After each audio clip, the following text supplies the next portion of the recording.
It was time to find permanent solution to store my needles. I started by placing them all into packages. Third of all needles I stored in the pincushions. Then I counted how much and what kinds of needle I have and was shocked. My first steps were to determine the size of the needlebook, how many pages to make, and how much needles I can fit into one page. I decided to bend a A4 piece of felt twice. It fits up to 2 packages in one page, and I picked 3 colors. Also, these were the only full sheets left from Isaac's Cathedral project. I cut each piece in half and placed so the color looked good together. Blue, then pink, 2 pieces of red, pink and blue again. I made sure several times that I need so much pages for my 176 needles.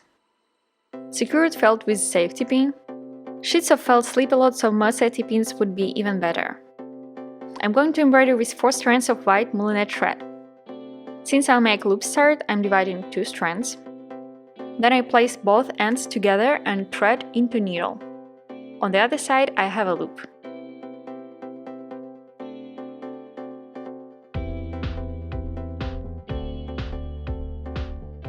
Instead of making a knot, I'm going through the loop and thread is secured.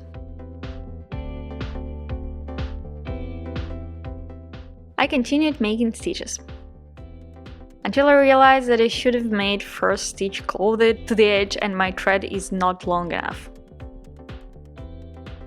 So I started again from the other side.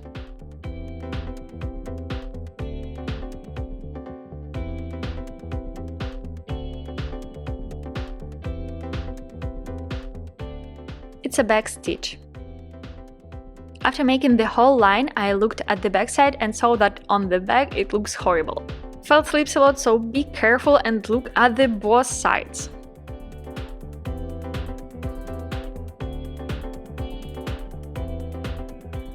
To secure thread, I went between the felt layers. Made sure that I can't see the thread and cut it. Fold the book and trim the excess of felt from the side.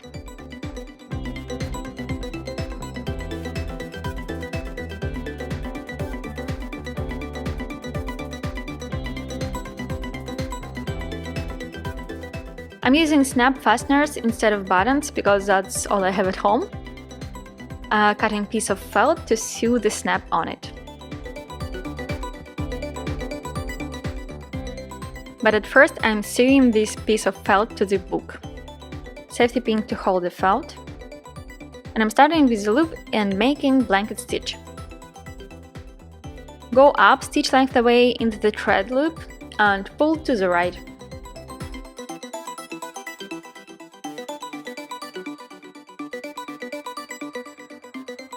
I decided to make blanket stitch along the whole edge. Just at one moment I started going through 2 layers of felt. After finishing the edge, I started to sew on the snap. The first idea was to make it look good on the front side, so instead of covering stitches I was making French knots.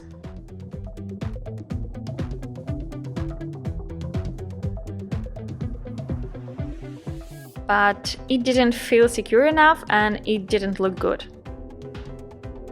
So I just sew on the snap without thinking about the other side.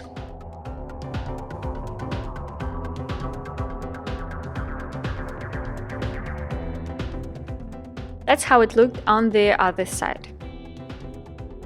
Since knot covering is not an option anymore, I cut a small square and attached it with blanket stitch.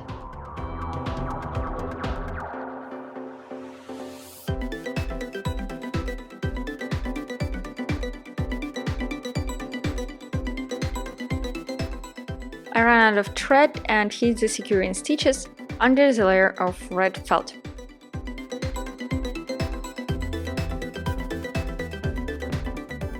Using starting loop as a working thread,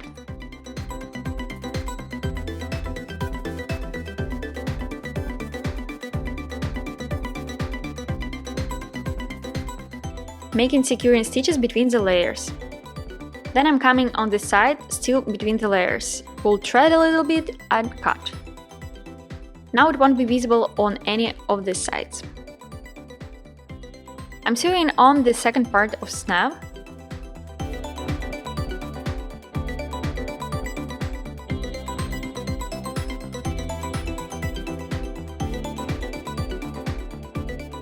I decided to cover stitches with satin stitch, and the result looked bad, so I moved to the other part while thinking how I can fix this. Piece of felt that I cut from the sides will be used to hold the needles. It's probably better to say I'm going to put needles into these strips. Approximate page view. I prepared more felt strips and pieces of cotton to write what needles are on the page. Around that time I came up with an easier solution to cover that satin stitches. I cut small piece of felt to glue it over the stitches.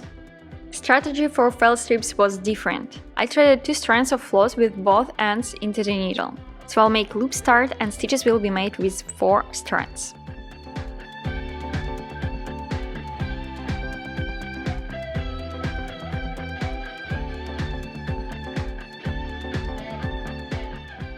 I made double running stitch. It's when you make running stitch to the one side and then going back filling the rest of the gaps. Also with running stitch. It looks like back stitch but easier to control on the both sides. I was making sure I'm going into the same hole.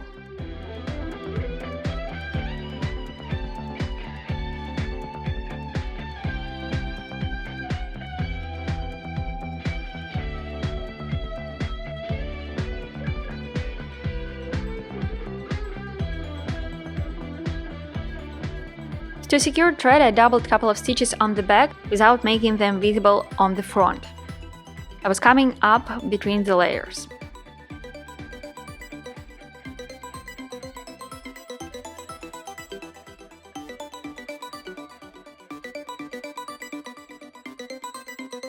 In the end, I came up between the layers and cut the thread.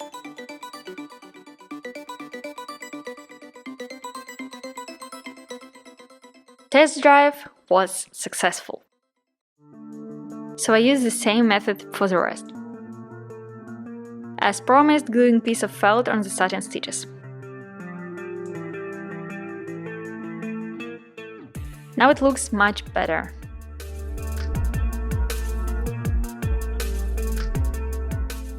For the labels I used the same loop start and double running stitch technique. But instead of going through the middle, I made 3 stitches on the right side and same on the left.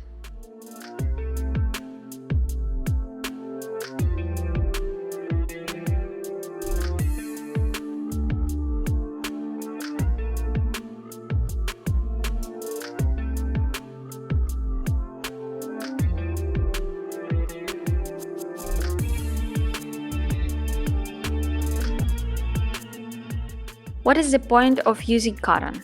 I can write with a heat erasable pen on it, and if I need to change the label, I can just iron it and write something new.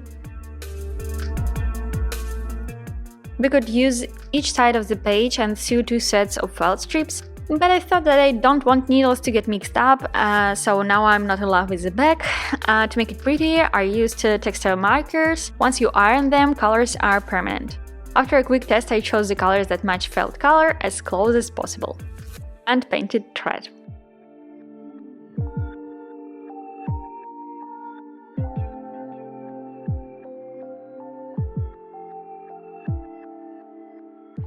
The backside is not the center of attention anymore. On the penultimate page, I made 2-sided felt strips because of 2 reasons. First, I want to strip on the last page so the needles won't be lying on the needles. And the second reason, I wanted to try it as well. I don't make needle books every day, so I wanted to try different variations.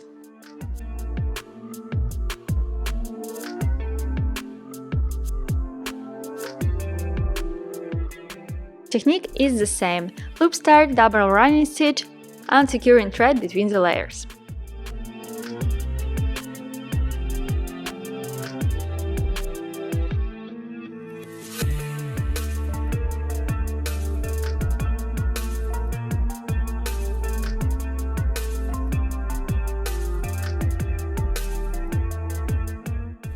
Labels also will be on both sides.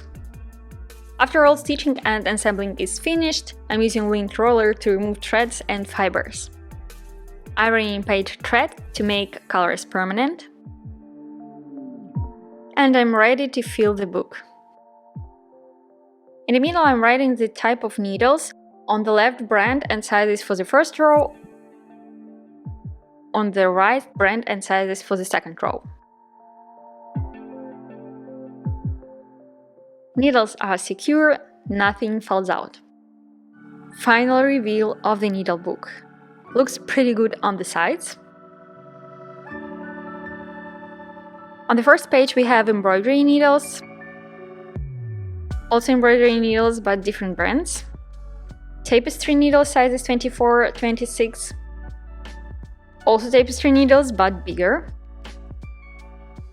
Milliners and bodkin. Double-eyed and double-ended needles. Beading needles, one I bent it while taking it out of the package. Leather needles. And self-threading needles. And the last page is for growth. I'll be honest, I'm pretty happy with the result, and all needles are in one place now, and they take less space. And it's easier to find needles that I need.